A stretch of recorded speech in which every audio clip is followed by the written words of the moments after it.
Mirë se vini në kursin para përgatitor për maturën e shtetit në anglisht.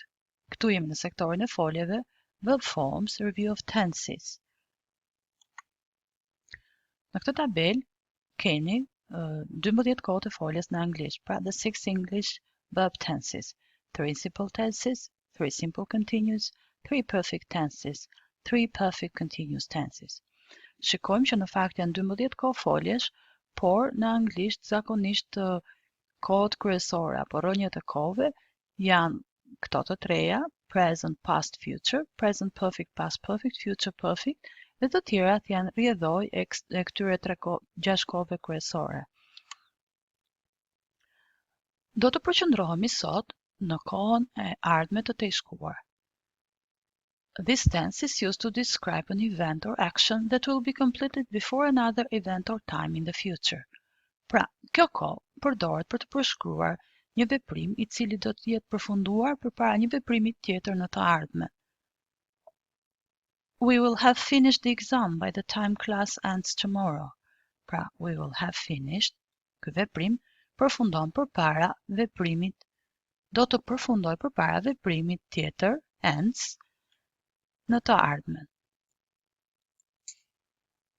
Të shikojmë në detaje përdorimin e kësaj kohe në gjuhën angleze. Use 1. Describe a future action before another action. We use the future perfect simple to describe an action that will happen at some point in the future before another action. Pra, si që thamë dhe më parë, kjo kohë përdoret për të treguar për një veprim i cili ka përfunduar, do të përfundojë në të ardhmen përpara një veprimi tjetër po në të ardhmen. So, let's see it with examples. If your son keeps working, he will have earned $100,000 by the time he graduates. He will have, and then he graduates. She'll have completed another certificate program before they hire her. She'll have completed before they hire her. Si që shikojmë, edhe pse kuptimi i kësaj folje në kupton një veprim cili do të ndodhë në të ardhmen, shikojmë se shpesh koha e tashme e thjesht përdoret për të përshkruar një veprim në të ardhmen. The thieves will have spent all the money before we catch them. My assistant will have bought the plane tickets before making the hotel reservations. When you buy the house, how much will you have saved for the down payment? Will you have learned enough vocabulary to pass the exam in June? Pra, edhe si që pam dhe nga përshkrimi i kohës, pra përdorimi i kohës së ardhmen të përparme, kjo kohë ekziston në lidhje me një kohë tjetër prap në të ardhmen. Dhe për këtë arsye, në një fjali në cilën përdoret koha e ardhme përparme, do të shikojmë se do kemi dy kohë foljesh. Pra, një kohë që është future perfect dhe një kohë që shpreh future simple. Use 2, përdorimi i dytë. Describe the duration of an action in the future. We can use the future perfect to describe how long an action will occur before a future time. We may know what the exact time is, but it's not important. Pra, për të përshkruar kohëzgjatjen një veprimi në të ardhmen, mund ta përdorim pra kohën e ardhme të përparme për të përshkruar sa kohë zgjat një veprim përpara një veprimi tjetër në të ardhmen. Mund ta dim kohën apo momentin e sakt kur ky përfundon, por në fakt nuk është i rëndësishëm. By next year, we'll have lived here for 25 years. On June 1st, my parents will have been married for 50 years. I'm going to take my daughter to the hospital. By tomorrow, she will have had a severe headache for a week. By the end of exams, I won't have slept for 3 entire days. If my boyfriend and I are still together at the end of the summer, we will not have seen each other for 6 months. An important anniversary is coming up for me. In a month, I won't have had an alcoholic drink in a whole year. You will have saved a lot of money by retirement. Use 3, përdorimi i tretë. To describe certainty about the recent past. We can use the future perfect to describe an event that we are sure has happened very recently. Pra, Mund të përdorin kohën e ardhme të përparme për të përshkruar me siguri një veprim I cili ka ndodhur së fundmi. Le ta shikojmë shembull. I'm sure my assistant will have finished the report by now. Pra po përshkruajmë një veprim I cili duhet të ketë ndodhur rreth kësaj kohe, pra ka mbaruar, edhe pse përdorim kohën e ardhme të përparme. Don't bother going. The train will have already departed by now. Siç shikon, kemi edhe ndaj foljen e kohës now. It's 2 p.m. already. The cafe will have finished serving the daily special by now. I have to run. My guest will have arrived at my house by now. The stores will have closed by now. We should have left earlier. The move will have sold out by now. The future perfect tense describes a future action that will happen before another action. Let's learn how to form this tense. This tense is formed using will have plus the past participle of the main verb. We'll learn how to make positive and negative forms, short forms, and questions. Pra, edhe një herë, funksioni kryesor I kohës së ardhme të përparme është për të përshkruar një veprim I cili do të ketë përfunduar në të ardhmen përpara një veprimi tjetër në të ardhmen. Pra, do të ketë përfunduar përpara një veprimi tjetër. Janë dy veprime, future perfect është I pari dhe I dyti është future simple. Let's learn, pra, le të mësojmë se si ta formojmë këtë kohë. Kjo kohë formohet duke përdorur will have, foljet ndihmëse will have, plus pjesoren e kaluar të foljes kryesore. Do të mësojmë dhe si të bëjmë fjali dëftore pohore negative, forma të shkurtuara dhe pyetje. Future perfect affirmative statements, pra, fjali dëftore me kohën e ardhme të përparme. I, vëreni rendin e fjalëve në fjali. I will have gone. You will have spoken. He, she, it will have eaten. You, we, they will have told. Pra, dhe një herë. Subject, kryefjala, për emri apo emri, will, folja ndihmëse will, plus folja ndihmëse have, plus pjesoren e kryer të fjalisë të foljes kryesore. Në kolonën këtu, shikoni format e shkurtuara në të gjithë vetat. I'll, you'll, he'll, she'll, it'll, you'll, will, they'll.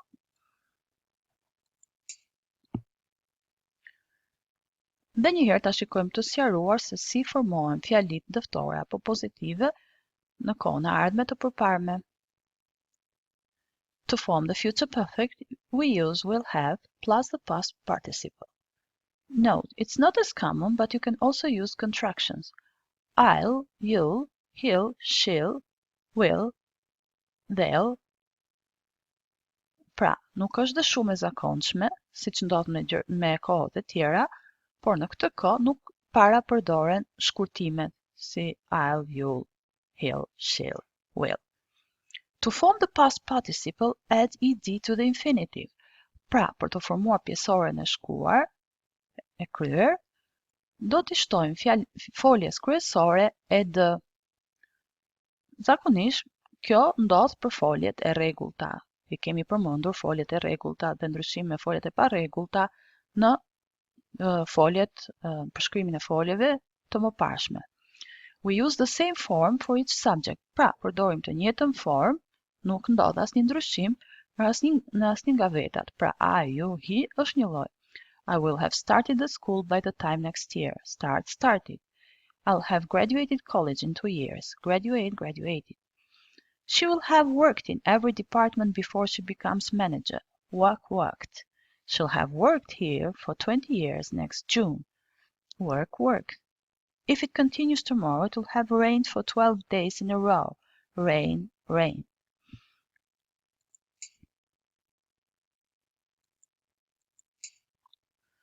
Spelling changes with the past participle. Sometimes there are spelling changes when we're forming the past participle.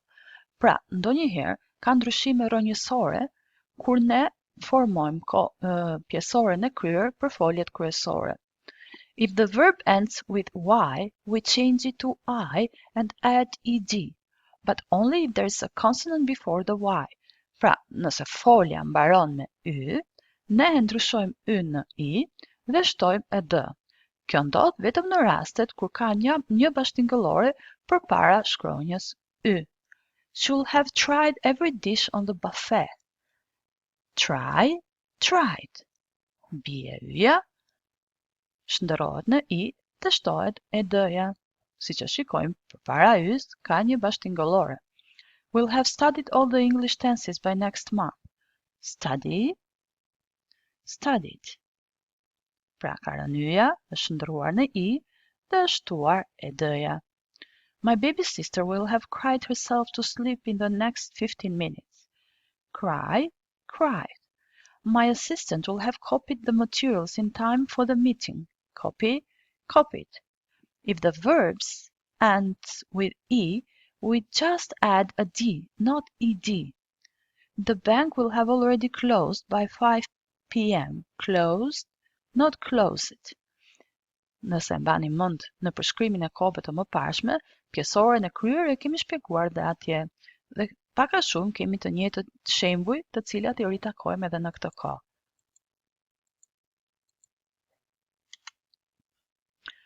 Vazhdojmë me spelling changes with the past participles. Sometimes there are spelling changes when forming the past participle. Double a final consonant after a short stressed vowel if the verb ends in CVC. Pra, dyfishojmë bashkëtingëlloren e fundit në një folje të shkurtër e cila ka theksin në rrokjen e fundit, në rast se folja ka këtë rend në fund, pra bashkëtingëllore, zanore, bashkëtingëllore. I will have stopped working a month before the baby is born. Stop, stopped. Pra, stop është folja kryesore dhe kemi rendin. Rendin bashkëtingëllore, zanore, bashkëtingëllore. Stopped. Double the P, then add ed. My father will have planned a surprise for my mother's upcoming birthday. Plan, planned. Pra si që shikojmë, rendi i shkronjave është bashkëtingëllore, zanore, bashkëtingëllore dhe këtu në pjesoren e kryer shtojmë bashkëtingëlloren fundore dhe shtojmë ed. Except CVC endings with W, X or Y. Këto rregulla janë të njëjta për të gjitha foljet, vetëm në rastin kur foljet mbarojnë me W, Z apo Y. Irregular past participle forms. Many verbs have irregular past participles. Shumë folje në anglisht kanë pjesore të kryer të parregullt. Dhe ne kemi thënë mira herë që anglishtja është gjuha e përjashtimeve. Po ndërkohë që këto përjashtime i kemi përvetësuar, pothuajse kemi përvetësuar të gjithë rregullat gramatikore të anglishtes. Shembuj: We will have eaten all the pizza, not we have eaten it. I will have done, not did it. At this pace, he'll have run 20 kilometers by 2:30 p.m., not run. Unfortunately, we have to memorize them.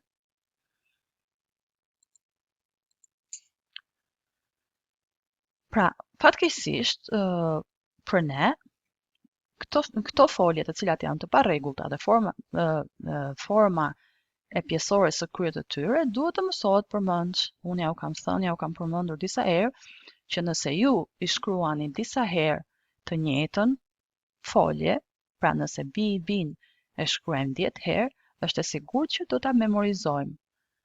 Kjo është diçka e cila më ka ndihmuar mua dhe është një metodologji efikase për të mësuar edhe fjalët e reja.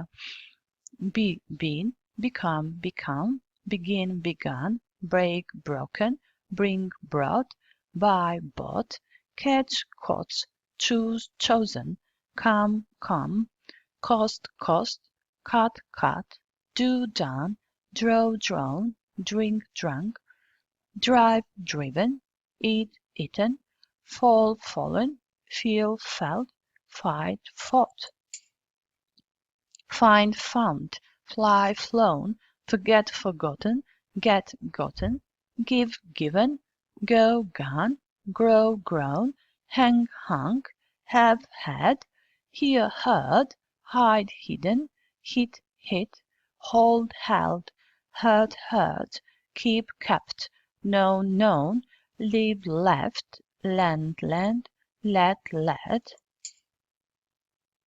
light lead, lose lost, make made, mean meant, meet met, paid paid, put put, read read, ride rode, ridden, ring rung, rise risen, run run, say said, see seen, sell sold, send sent, shine shone, shoot shut, shut shut, sing sung, sit sat, sleep slept, speak spoken, spend spent, stand stood, steal stolen, swim swum, take taken, teach taught, tear torn, tell told, think thought, throw thrown, wake woken, wear worn, wane won, write written.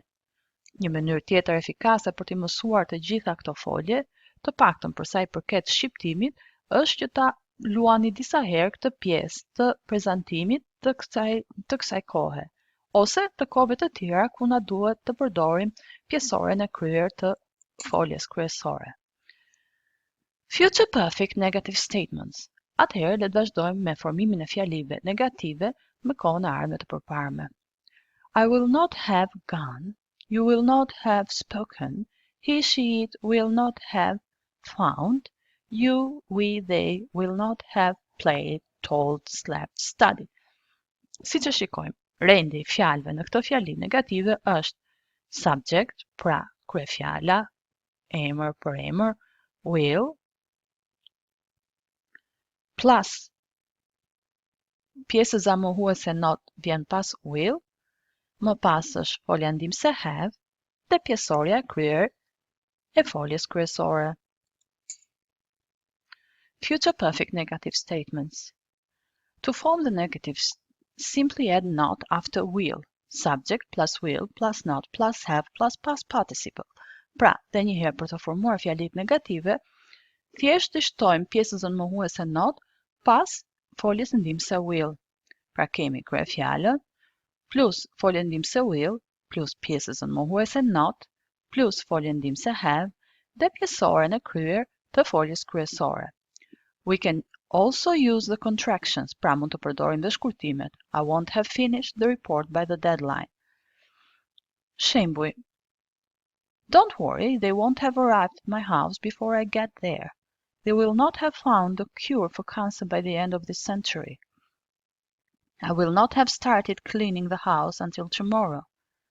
It's only 3 a.m. in Bangkok. My mother will not have heard from her sister yet.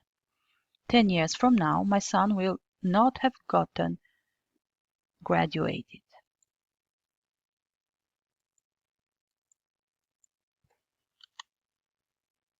Yes, no questions. Pyetjet që marrin përgjigje po ose jo.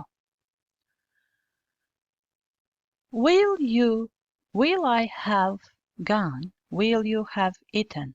Will he, she, it have played?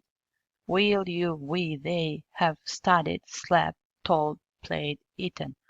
Si që shikojmë, rendi i fjalëve në një fjali pyetse e cila kërkon përgjigje po ose jo është i tillë. Will plus subject plus have plus past participle. Pra, folja ndihmëse në këtë rast kalon e para, si gjithmonë në të gjithë kohët e tjera, në pyetje të tilla, folja ndihmëse del e para, më pas kryefjala, folja, emri apo grupi i fjalëve të cilat përbëjnë kryefjalën, plus folja ndihmëse have dhe në fund pjesoria e kryer e foljes kryesore. To form questions, use will plus subject plus have plus past participle. Pra, sapo e përmendëm këtë rregull. Le ta shikojmë me shembull. Will you have learned some Chinese before you moved to China? Will we have finished the course material before the exam? Will they have gone to bed already? Will my son have recovered from the flu by next week? Will you have saved enough to buy a car by summer?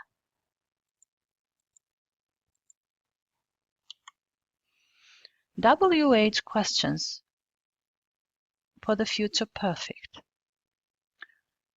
Who will I have traveled? What will you have spent? Where will he, she, it have lived? When will you, we, they have studied? Why will you have eaten? How will it, you, we, they have experienced? Pra, si që shikojmë rindi I fjalëve në këtë rast është fjalët pyetse me WH, kryefjala apo grupi emëror që është përemri apo emri plus folja ndihmëse have plus pjesorja e kryer e foljes kryesore. Notice the word order, pra dhe njëherë vini re rendin e fjalëve. Fjala pyetje WH comes before will, pra vjen përpara foljes ndihmëse will. Dhe më vonë vjen kryefjala, emër për emër, plus have plus past participle. How long will you have studied English? Where will you have traveled by the end of your trip? How much will he have spent on his education when he graduates? What type of people will have succeeded in the new economy? What will the girl have brought this time? How much of your salary will you have saved by this time next year?